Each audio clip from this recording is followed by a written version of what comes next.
Chemistry में तुमको hero बना के दम लूंगा, बस आप लोग मुझे फॉलो करते रहिए। तो चलो आज की इस बेहतरीन क्लास का शुभारंभ करते हैं। विलियन नामक चैप्टर को आगे बढ़ाते हुए आज की इस बेहतरीन क्लास में राउल्ट का नियम डिस्कस करेंगे। राउल्ट का नियम द्रव्यीय विलयन के द्रव व द्रव से मिलकर बने विलयन पर लागू होता है।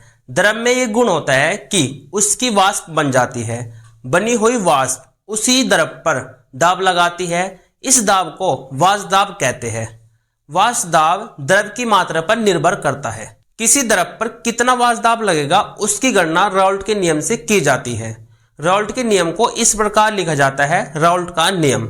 इस नियम के अनुसार वाष्पशील द्रवों के विलयन में प्रत्येक अवयव का आंशिक दाब विलयन में उसके मोल अंश के समानुपाती होता है। वाष्पशील द्रव ऐसे द्रव जिनकी वाष्प बन जाती है। आंशिक दाब किसी द्रव की मात्रा के कारण लगने वाला दाब। मोल अंश द्रव की मात्रा। अब इस नियम को एक उदाहरण से समझते हैं। मान लेते हैं कि हमारे पास जल व अल्कोहल का विलयन है। इस विलयन में जल ज्यादा मात्रा में है अल्कोहल से। अब जो जल का वाष्प दाब होगा उसे जल का आंशिक दाब कहेंगे।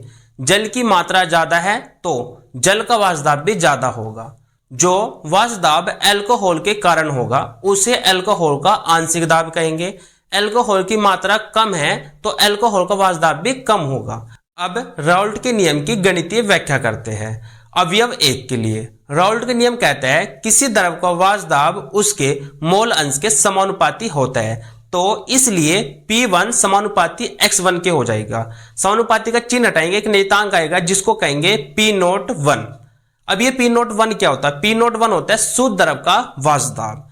P1 नोट में अंतर समझते हैं। देखो, जब हमारे पास कोई अकेला द्रव है, जैसे मान ले तो जल है हमारे पास, तो जो जल का वाष्प दाब होगा उसको कहेंगे P01। मतलब वह क्या है? शुद्ध द्रव का वाष्प दाब है। लेकिन जब हम जल वह अल्कोहल को आपस में मिला देंगे तब जल का जो वाष्प दाब होगा वो होगा हमारा P1।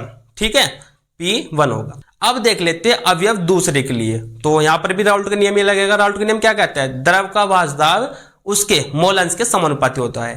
तो P2 समानुपाती हो जाएगा X2 के। समानुपाती का चिन्ह हटाएंगे, यहां पर भी एक नियतांक आएगा जिसको कहेंगे P02।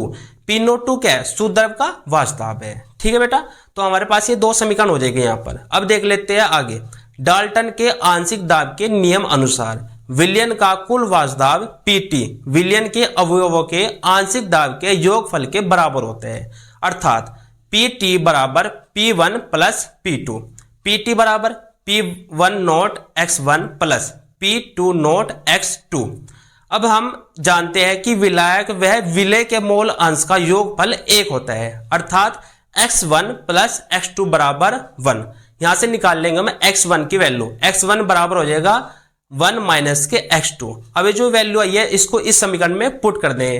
Pt बराबर हो जाएगा P1। x1 के मान क्या है? 1 minus x2 plus P2 note x2। इसको सेम रहने देंगे। अब इसकी जो P1 है ना, इसकी गुणा अंदर कर लेंगे तो क्या हो जाएगा? Pt बराबर P1 note minus P1 note x2 plus P note 2 x2। अब Pt बराबर हो जाएगा P note 1 minus x2। x2 क्या कर लेंगे? कॉमन ले लेंगे तो क्या बचेगा? P note 1 minus P note 2। अब ये जो फॉर्मूला आया है इससे हम कर सकते हैं किसी भी विलयन में वाष्प दाब की गणना, और ये होता है राउल्ट का नियम। बस इतना ही आपको करना है।